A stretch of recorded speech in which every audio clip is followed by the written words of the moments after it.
Hello and welcome to season 5, episode 16 of Dualistic Unity. I am feeling a lot of things, but having a great time on top of all of those things and realizing that I don't have to focus on all the things that I'm feeling, trying to figure them out. They're in process. They're already in process. And me, working through them is just my response to them and my willingness to continue to pay attention to where I'm at, what I'm experiencing, what I'm going through right now, not some idea of what may be happening at some other point in the future. Because it's a bottomless pit in terms of how much you could feel. You can stare into that potential void of all of the emotions that you could have, and you'll find one emotion after the other. You'll just keep going from one to the next, and you'll have one reason after another reason after another reason to feel that emotion, because of course the emotion and some justification for its existence always go hand in hand. But there's just so much to feel, and that's just part of being human. I mean, and we know this when we're born. We feel it. It's the reason that when infants cry, they cry with their entire fucking being. It's because there's so much to feel in being alive. There's so much frustration and joy and pain and happiness and loneliness and connection. There's so much, and it's all really intense when you keep staring at it so much that it's just overwhelming. It's like you're trying to eat the entire fucking meal in one bite, and then you wonder why it feels overwhelming. And so that really is the trick, is to take it one step at a time, to look at the feeling that's in front of you, the one that you're having, and focus on your response to it. Are you going to react in panic, or are you going to relax? And one step at a time, you start to gain mastery over yourself, over your relationship with your own emotions, your relationship with everything that you are. And it doesn't scare you so much to look at yourself, because that's really what it is. We're scared. We're scared when we look at ourselves because it's this bottomless pit. We could define ourselves as anything or nothing at all. And that makes us uncomfortable. But in that, there's freedom. And in freedom, there isn't a direction. There's not instructions. There's not a right way to deal with freedom, to handle freedom, to be free. All of the perceived ways that you went about things, thinking you were doing the right thing, was just cutting you off from the experience you're having, right? The idea of there being a right way to feel or to act. And there's so many feelings that over time we go through certain experiences, and those feelings get, a certain opinion attached to them, a certain perspective. And so we think it's the feeling that is wrong. We think it's incorrect to feel certain feelings. And so they come up, and there's a push away. I've been here, I've felt this feeling, and I built this negative idea of what it was to feel this feeling. But you don't have to fight those experiences, those feelings, because it wasn't the feeling that you ever had to get rid of. It was never anything wrong with the feeling. There's never anything wrong with you for feeling the feeling. And so we build all these ideas and reasons to fight what we're going through. Like, what I'm dealing with right now, I know for a fact is wrong. I shouldn't be dealing with this. I thought I overcame this. I thought there wasn't anything like that left to go through anymore. But it's not. We're not on journeys to a destination, to a point where we're done dealing with reality. It's a moment to moment investment or letting go of that idea of control that comes with thinking about a situation, that comes with this narrative that there's a right way to be. And so I think if I think about it enough, then I'm going to figure that right way out, as opposed to being it right now, being the quote unquote correct answer, like you paying attention to where you're at. Like the right answers are all right there, but it's not this path that you're getting to, because every time you try and get to that point, you're missing where it is. Like the answer right here, your entire experience just being right here, not on a journey, not going towards overcoming a certain aspect of yourself, needing to let go of a certain aspect of yourself. Like, you don't have to let go of aspects of yourself. You just have to be willing to look at them and see them for what they are, not something that weighs you down or cuts down your value, but just an aspect of infinite experiences, infinite perspectives. And those are built upon the experiences that we have. That makes us, gives us the tools that we're able to utilize. And that's all they are. The experiences, they're just tools. They never chipped away at you, there are opportunities to chip through yourself and be willing to, let go of that control that comes with thinking about what's going to happen, thinking that there's going to be a point where you figure out what's wrong, as opposed to just continuing to pay attention to the experience you're having right now. Which kind of leads me to a subject that I'd like to discuss briefly. Pharmaceuticals. I understand that the experience of emotion and the spectrum of everything that we can experience in terms of how we perceive ourselves and how we perceive the world and what we project onto others, and all of that can be very intense. And in that intensity, we want to run from it. We want to regulate it. We want to stop the up and down and make it a little bit easier to manage. And a large part of that is the fact that we just don't think we can take it, that it's going to overwhelm us. But that's the lesson, is the sitting through it and recognizing that it doesn't. It's our panic that does. And so we can rely on pharmaceuticals to help us essentially numb ourselves, to stop the up and down wave from being quite so erratic. But in doing so, we're also limiting our ability to deal with the up and down wave as it is. And we create this dependency on being numb. And it doesn't sound like that at first, but when you look at it, that's really what it is. An antidepressant really isn't an antidepressant. It's an anti-emotion. It's something that numbs your feelings so that way you don't have to deal with them. But in that, you're not giving yourself the ability to gain any strength. It's very much like the example of those trees that we had discussed previously that were growing in a biodome. And these trees would only get to like 3 or 4 feet high, and then they would collapse. And they couldn't figure out why. It's like they're getting all the nutrients they need, and the environment's perfect, but there's no wind.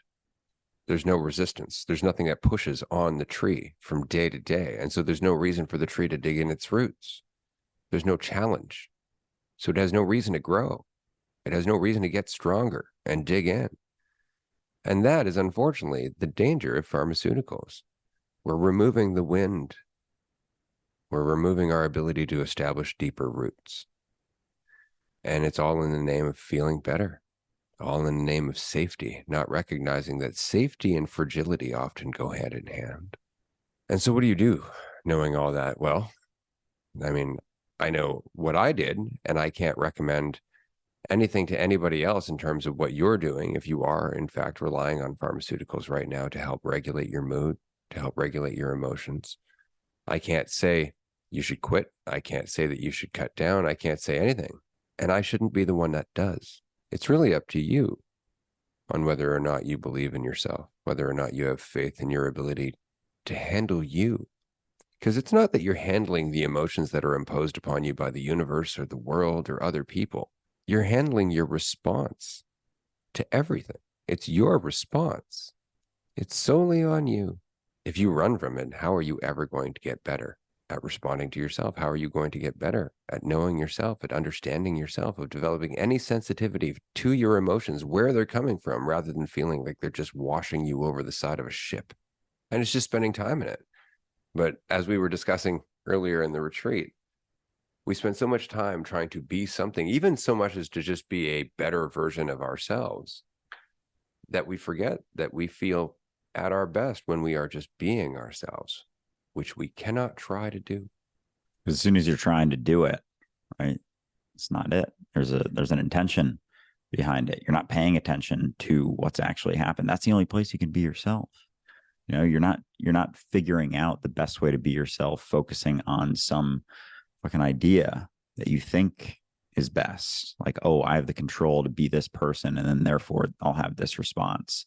People, we don't know the response that we're going to get, but when it comes down to it, the trying to be something, the striving to be something doesn't have an endpoint, right? So it comes down to you right now. Are you going to keep striving to be something, become something more than what you are? Are you going to come to terms with this being you right now?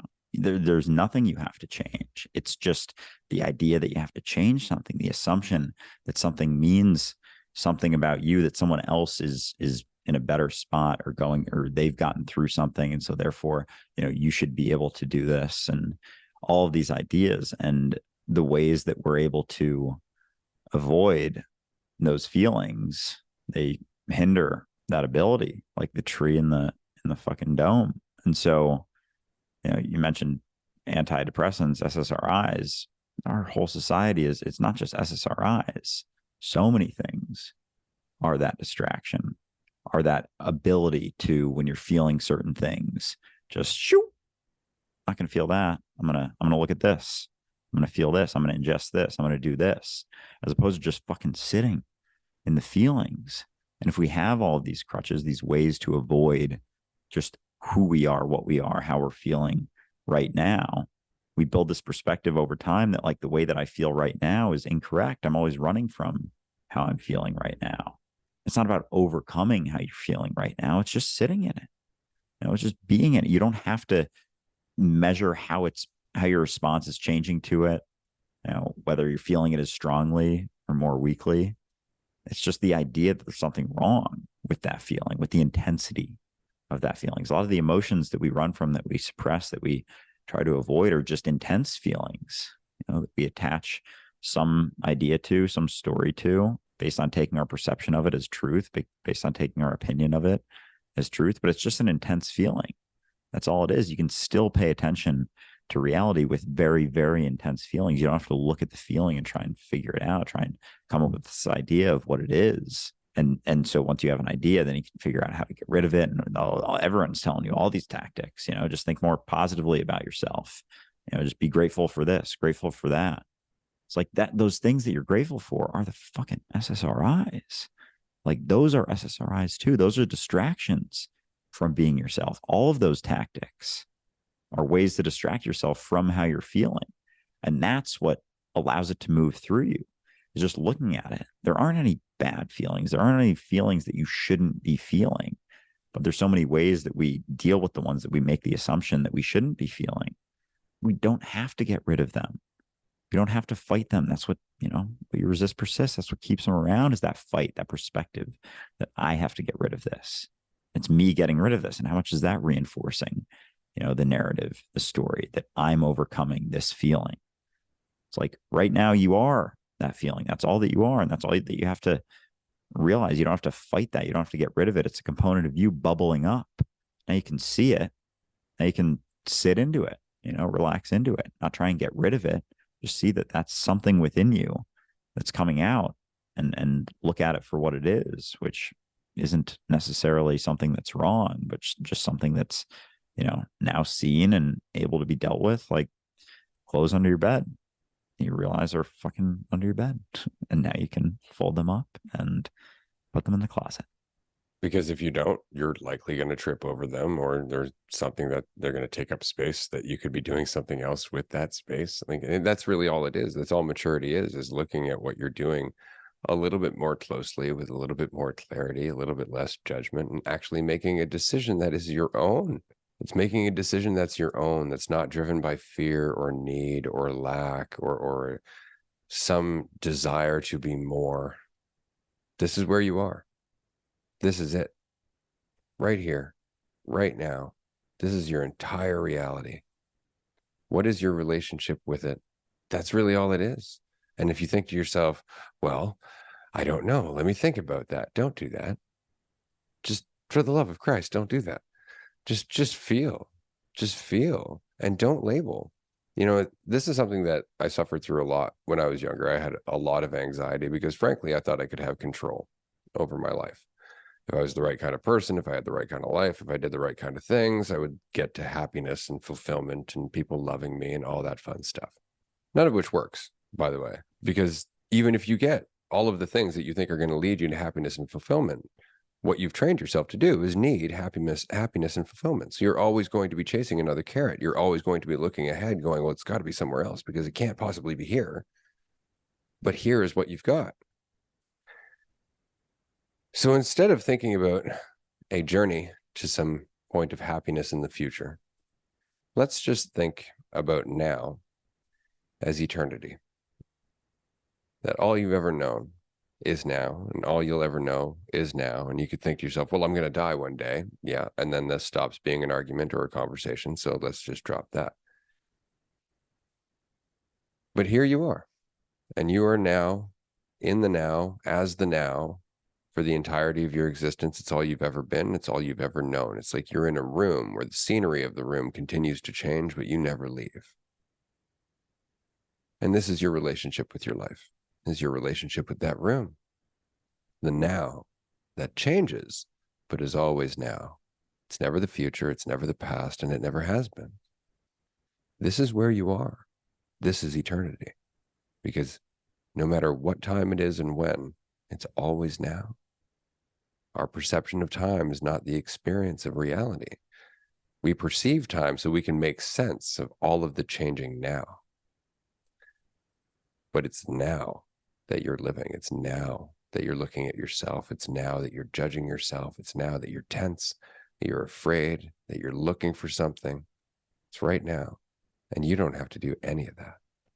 You can just relax because this is home. Now is home. You are home. Which means that the entirety of your experience, whether it's freedom or weight, any amount of weight with any idea of how long it's been around, how deep it goes, how much is behind it, it's being held onto right now, right? The assumption about myself, the things that I should or shouldn't be, like all of those perspectives exist right now. And so it's always the opportunity to be where you're at, feel what you're feeling, not pay attention to all of the things that you typically have, the story, the becoming, the trajectory, because there's no other place to respond to it or experience reality. There's no other experience that you're getting to. You're never becoming another moment.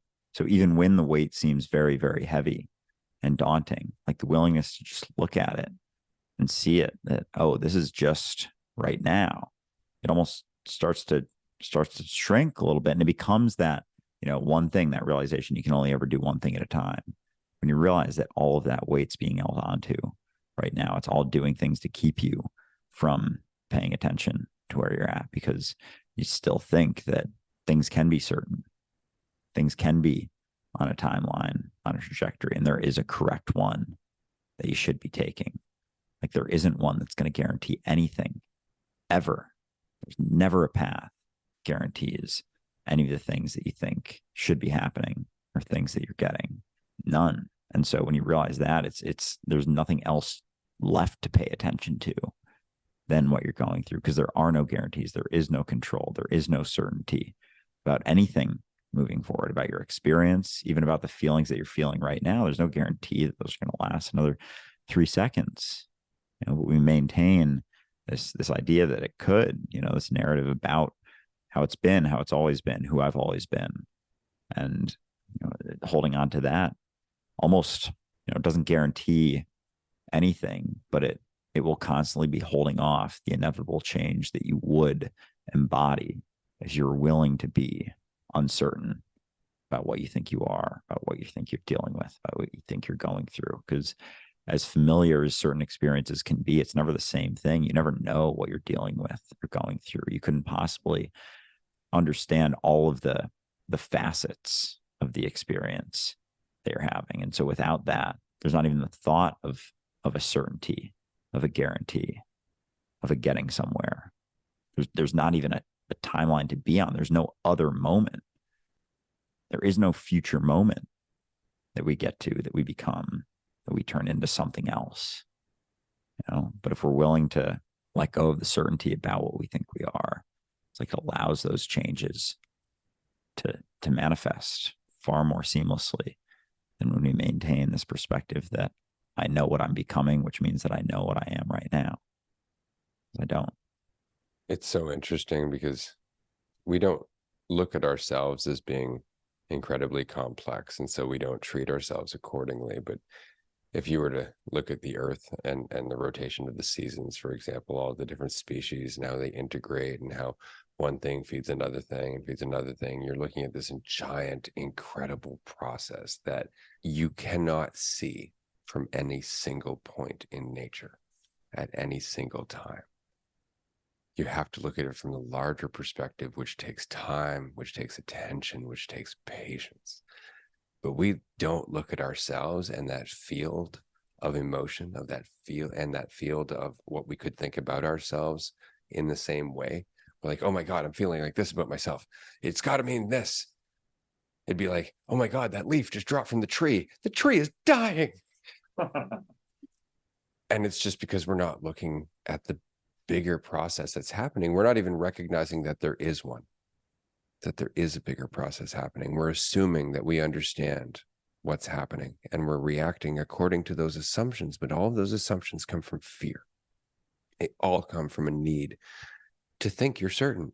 Okay, now I know what's happening. Oh shit, why did that happen? Oh no, now I know what's happening. Oh shit, why did that happen? And it just keeps happening like that. And that's the problem, is that you're desperately scrambling to try and grab on and go, this is what's happening right now. And then other things appear and you're like, fuck, that's happening too.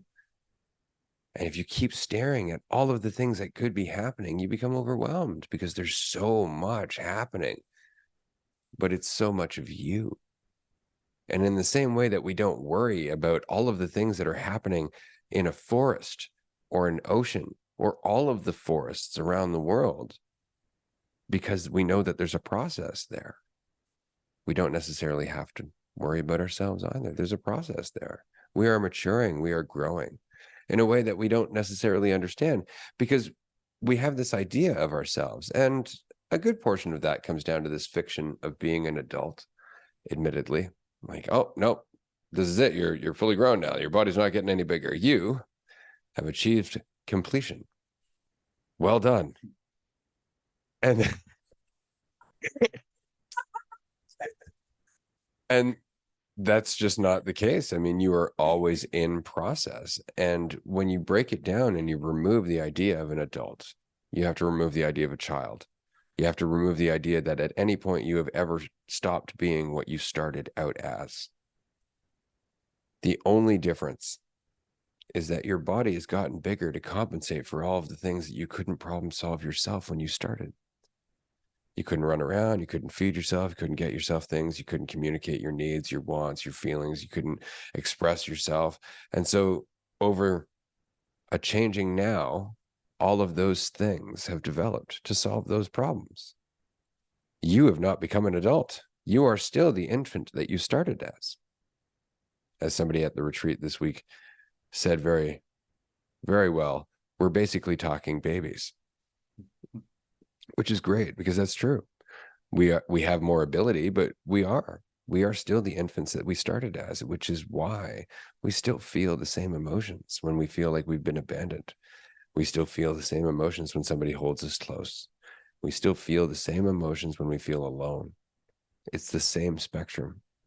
Nothing has changed except for how long we've been sitting in it and how well we've learned to avoid it. But why avoid what we've always been?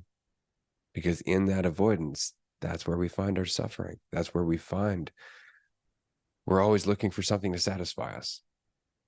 We can never just be satisfied in ourselves because we're not complete.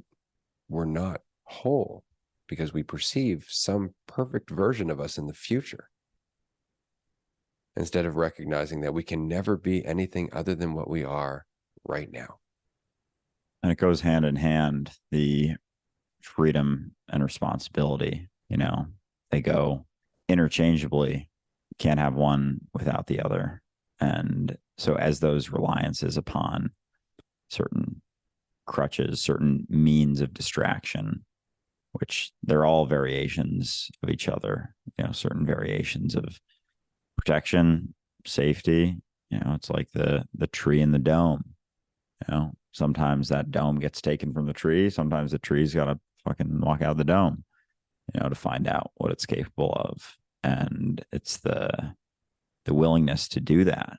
And, it's interesting. Everyone has their unique perspectives, unique experiences, unique stories, but it's still, always just comes down to the story and the attachment to it, and the willingness when that story isn't as strong to see yourself for what you are, and, not run back to some perspective that's going to make you temporarily feel better, because that's running back to, the perspective that's kept you stuck and trapped and focused on something that doesn't exist for your entire life, focused on your imaginary friend as opposed to, yourself. that person that's been around the whole time that you've gotten to know seemingly so well and yet have no idea who they are whatsoever. Just a familiar story. Keep telling yourself, like a fucking bedtime story that you tell yourself every single day, all day. It's just fiction. It's not a nonfiction bedtime story. It's a fictional bedtime story. They're far more fun. I honestly don't know if I've ever read a nonfiction bedtime story. They seem to all be fables. So it plays, but yeah, the familiarity with that story is something that we cling to also, because it seems like the lack of familiarity means a lack of safety, but all it means is less perceived control, less perceived certainty. It's like a dropping of the illusion, but without that, it's like we think that that's what's keeping us safe. The illusion perspectives, and to a point, not to say it's safety, but to say that there's certain perspectives, as we talked about recently the last couple of weeks with after the first retreat for myself, I gained a whole new appreciation for perception of myself, the ego, because without that, things are incredibly uncertain, seemingly no structure, no stability whatsoever. So it's not necessarily about not having any of that. It's about the balance, but the willingness to be sensitive enough to know when that balance is out of balance.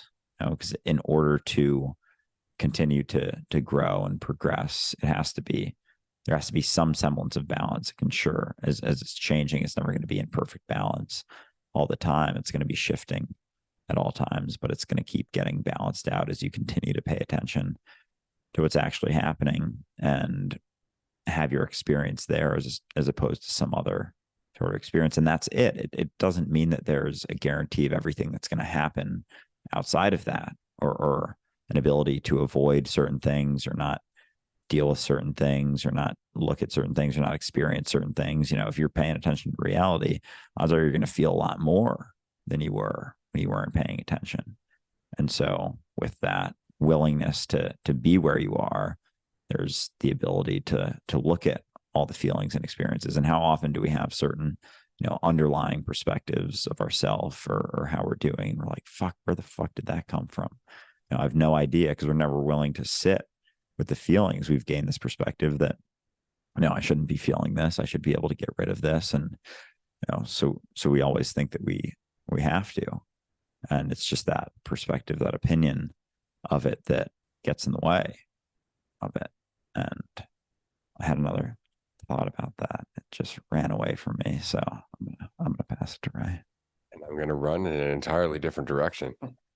I want to talk briefly because we are currently at our 8th retreat, which is fantastic. And it's been an experience, to say the least. We are joined by a few returning guests, some new guests, and in the experience of these retreats, it becomes obvious that whatever perspective of dualistic unity people might have, the reality is simply that we are people here and now, just being here and now. We're working on our relationships with ourselves. We're working on a relationship with being here as ourself. And so we're looking at our need, we're looking at our lack, we're looking at the things that we think about just for the sake of trying to feel better, just for the sake of trying to feel more in control. We're working on ourselves. And that's what these retreats are about. But it is so easy in this conversation about being in this together to forget that being in this together is being in this on your own. Because we're all in this together, in that we are all in this on our own. That is how we can relate. We can relate in that nobody can relate to what it is to be us, because we are solely our experience. And so coming to these retreats, sometimes people will get the idea that, oh, this is going to make me feel better about the universe. It's going to make me feel better about my life. This is going to make me feel better about my emotions, about everything. And what they quickly realize is that we don't make you feel better. Our job isn't to make you feel better. I shouldn't be here trying to make you feel better, because as I was saying earlier, you need to establish roots. And if I'm sucking away all the fucking breeze, how can you establish roots? How can you get stronger if I'm always there propping you up, protecting you? And so these retreats aren't an opportunity for you to come and get assistance. They're an opportunity for you to come and realize you don't fucking need assistance. that other people, including myself, see you as complete, whether you do or not. That doesn't mean that you have to do everything perfectly, because fuck, that would be boring, but that you are already complete and whole in yourself. There's nothing else that you need to be. You might be suffering, but it's only because you cannot accept what I just said. And so a retreat is a chance to come and join us, as we know very much that you are already whole and complete, regardless, again, of how much or little you can understand that or accept that. We know it's true. And so we don't treat you like you need to be fixed. We don't treat you like you're broken. We understand that you're not. You're just under the impression that you are. And that is only something that you can fix, but you need the space. And more importantly, you need to be around people who know it can be done. I've said this before. I'll say it again, I'm sure. If I can do it, anyone can. And I'm a slow learner. It's funny because people have a perception of me that I'm a fairly intelligent person, but I'll say right now, the only reason that's true is just because I've done it the dumb way so many times. Just to the point where it's like, oh, right. Oh, yeah. Oh, yeah. I keep doing that. It's kind of like when you get frustrated when you're trying to hammer in a nail. And so you do it faster because you're frustrated, and you end up hitting your thumb again. You're like, oh, God damn it. And then now your thumb's a little bit swollen, so you're even more likely to hit it again unless you slow down. And I think that's the point, is I just bludgeoned my thumb for years. And in doing so, I learned a lot about my thumb and how hard the fucking hammer is. And the fact that all I had to do was slow down. All I had to do was pay attention and stop judging how quickly I was getting the nail into the board, how hard I was hitting the nail, how many times it took me to hit the nail to get it through to the completed finish, and more importantly, how long the process of the whole board was taking with all the other things I was trying to build with it. And you can take this as far as you'd like, but it really just comes down to the fact that I just wasn't focusing on what was happening in front of me, which is the act of hitting the nail. And that's it. One step to another. We're just dealing with whatever the problem is in front of us, whether it's hitting a nail, whether it's soothing a friend just by being there, listening to them, rather than soothing a friend by telling them, don't worry, you're better than that person, because that's not really soothing them. That's setting them up for a fall. It's always about attention and awareness. And this brings me back to the point about compassion and these retreats. I'm not here to be fucking compassionate to you. Compassion doesn't mean what people tend to think it means. It doesn't mean making you feel good. It doesn't mean making you feel safe. A parent is compassionate, and a parent challenges their child. That's compassion, is to understand that we all have potential and to help bring that out, not through coddling, not through being there to push them to what they can achieve, but to allow them the space to find out for themselves, to actually have some enthusiasm and some curiosity and go, this is for me. What the fuck do I want to do? Rather than, hey, it'd be really good for you, something I'm doing for me. And that's really it. It's not about compassion. It's just about giving that person the same right and space and dignity and respect that you yourself want deep down, which is about giving it to yourself. So your relationship with here and now determines your relationship with everyone in your here and now. Because how often, I think about growing up, something like learning how to ride a bike. Something from certain perspectives, a lot of people hold on to the idea that the kid falls off the bike, pick them up and hold on to them and guide them, get them to keep those training wheels on, make sure they never fall.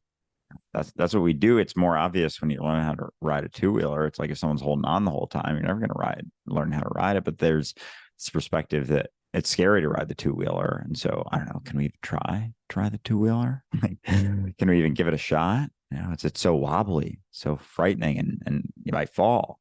It's like, yeah, but how much fucking more enjoyable for anyone who remembers learning how to ride a tricycle or a training wheels, two-wheeler. That was fucking exciting shit, right? All of a sudden you were balancing, all of a sudden you were locked in, all of a sudden, you're out there free, far more able to move. And, there's also more risk of falling over. There's very little risk of falling over on training wheels, if any at all.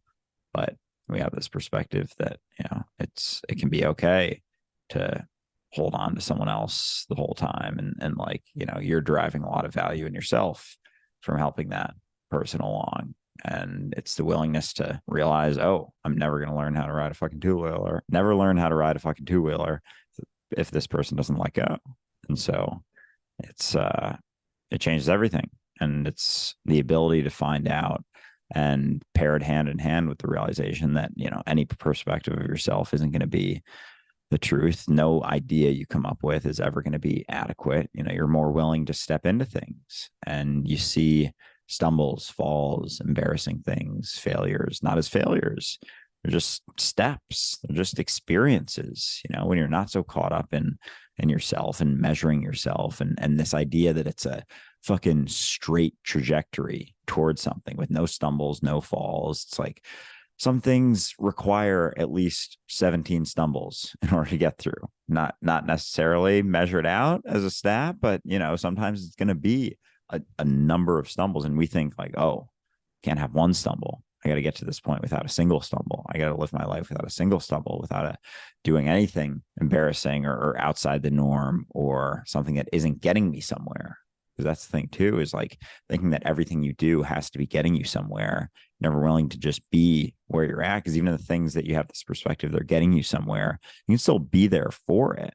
But if you think that the priority is getting to that place, you're never going to be there for the thing. And you're especially never going to be willing to do things for the sake of doing them, which is our entire life, which is our entire experience, the doing for the sake of the thing itself, not to get somewhere, not to become something. And, in that spot, there isn't so much fear, concern, anxiety, the psychological stuff, because that's always paired with an expectation of ourselves. I should be doing better than I am. I hope this goes this way. I hope this goes that way, because therefore it's going to be better. And because I have control, I know this. And so then, all the concern, all the fear, all the anxiety steps in, but you don't fucking know how things are playing out. You don't know how many stumbles there's going to be before you break through something. You don't know how much your experience is going to shift towards reality, over the next day, 3 days, week, year. You don't know what experiences you're going to be having in a year, but the perspective that, oh, this one may last forever, or, oh, I've always been like this, and therefore I'm always going to be like this, and this is just my lot in life. It's like the most bullshit thing ever, but it gives us that feeling of control, which we're willing to trade for the experience of uncertainty and freedom. It's like, oh, if I've always been this, I'm always going to be this. At least I know that, and I have control over that, and I'm going to maintain that and think about this so often. And there's a guarantee that everyone else has this perspective too, because of course they do. They definitely do. And I know that. No, you have no fucking idea what those perspectives of you are. You don't even know how you look to someone else. You look entirely different to someone else than you do yourself. You sound entirely different to yourself because you have your own fucking eardrums. They have different eardrums. They're going to hear you differently. They're going to see you differently. They're going to perceive the things that you do, the things that you notice, the little minute details that you're so caught up in. Like no one else sees that shit. No one else notices those things. But we have this idea that we can protect ourselves from those things, thinking like, oh, I can't show those things. Meanwhile, we don't even know how they're being looked at, how they're being viewed. There is no certainty whatsoever besides you being here now, the experience that you're having right now. And you don't have to maintain some idea of what this is becoming, what this is turning into, what you're becoming because of the thing that you're doing. Because then there's going to be all of this weight of what it means about you and what it's gonna do. There's a bar that you have to live up to, things that you have to achieve, certain responses that you have to get in order to maintain that constant idea of perpetual growth, as opposed to realizing, it's not always this. Sometimes it's fucking loop-de-loops and a couple of those. You never really know how it's playing out. And so the willingness to be attentive to where you're at least guarantees that, what is there is going to be seen, going to be felt, going to be experienced, as opposed to, distracted from and avoided. This has been a fun experience.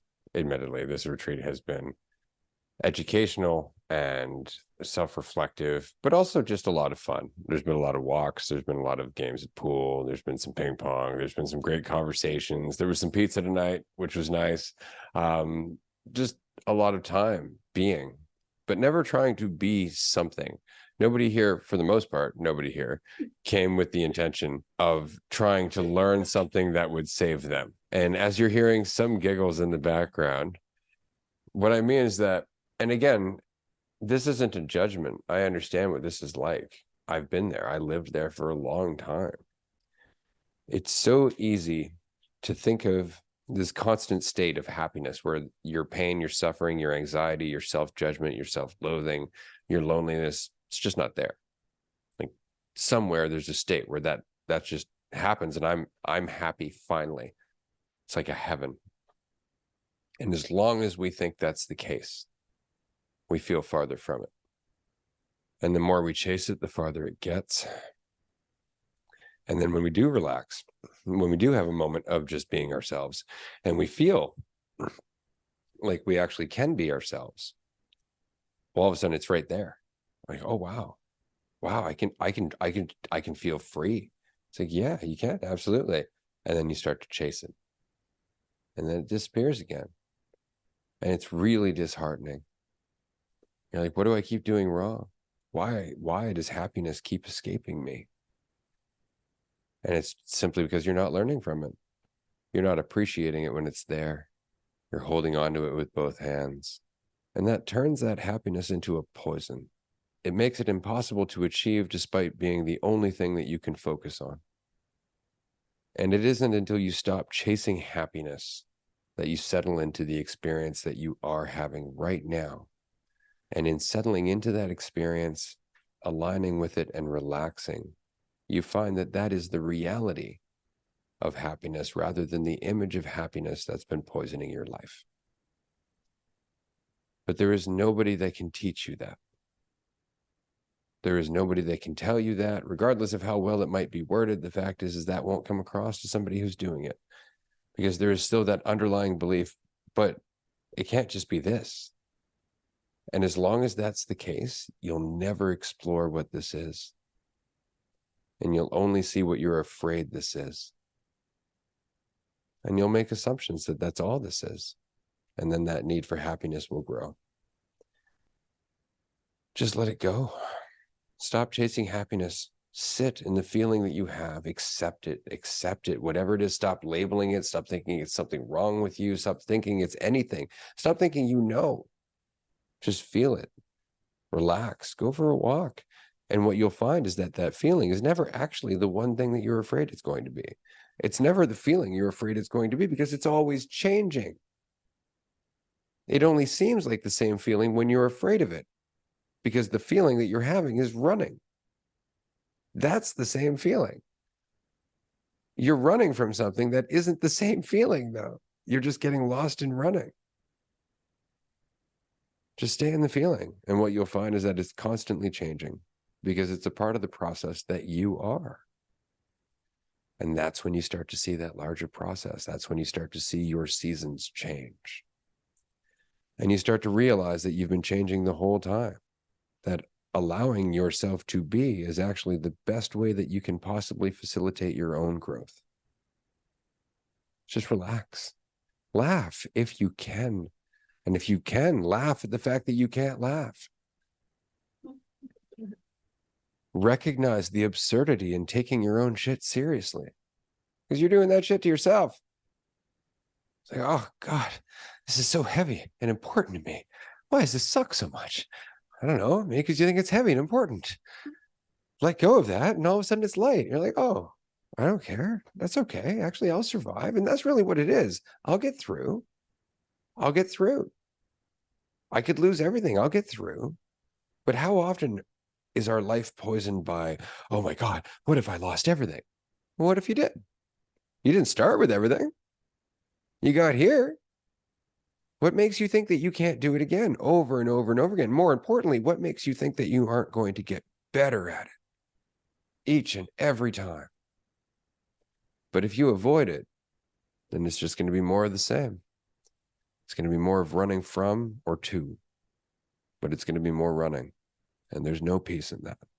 And the reasons that we run become very habitual, right? And we think there's good reason to run, because right now it's not safe. I can't just be here.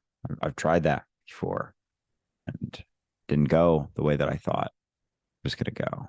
But we don't come back and try again. Like, we can just be here, pay attention to where we're at, experience what we're experiencing. We don't have to run and continue to run. And even running towards something is just the same sort of running away.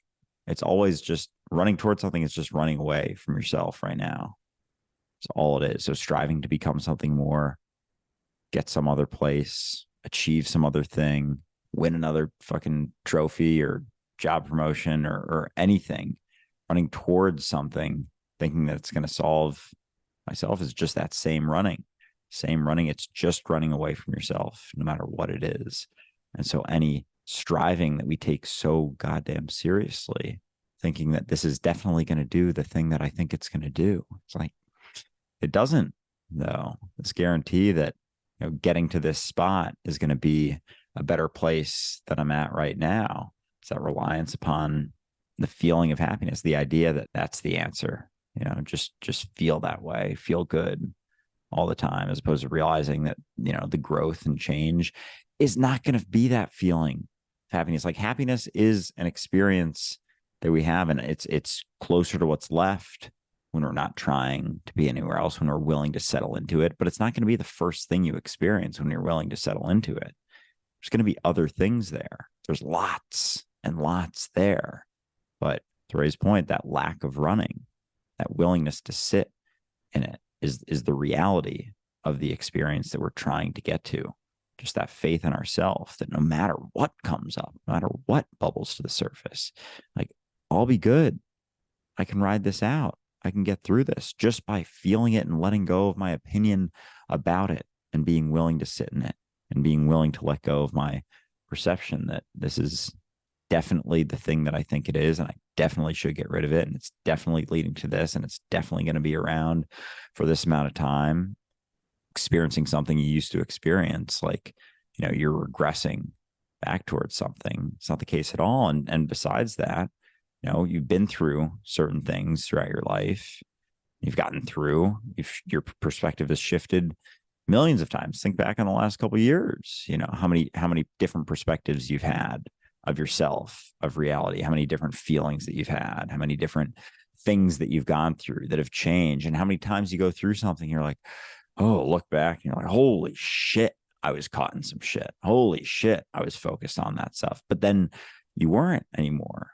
You know, so there's this idea like, oh my God, I'm going through this stuff. And every time we get through it, it's like, oh, there was things to be learned. There were perspectives to be seen, things to be seen, things to be felt that then we take with us when we are feeling a little bit more free, a little bit more clear. But when you're in it, it's like, oh my God, this is it. I'm never going to be free. I know I've regressed. Oh, I'm definitely back where I was. It's like, even when you were there, you still got here.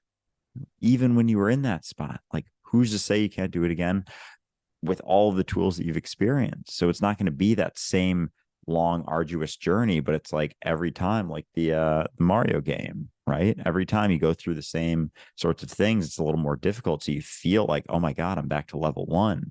But you've already gone through that wave of 100 levels, you know, and then you're back to level 1. Not to say that you're, you know, progressing through things, but just more willing to not run. That's all it is. It's not progress. It's just a willingness to be where you're at, which is always what it is. It's not like it's a different experience. This not running. It's whatever comes up, being willing to sit in it and not judge it and not hold on to your opinion of it, thinking that you actually know what's going on. That's the practice. It's just not running from your experience where you're at.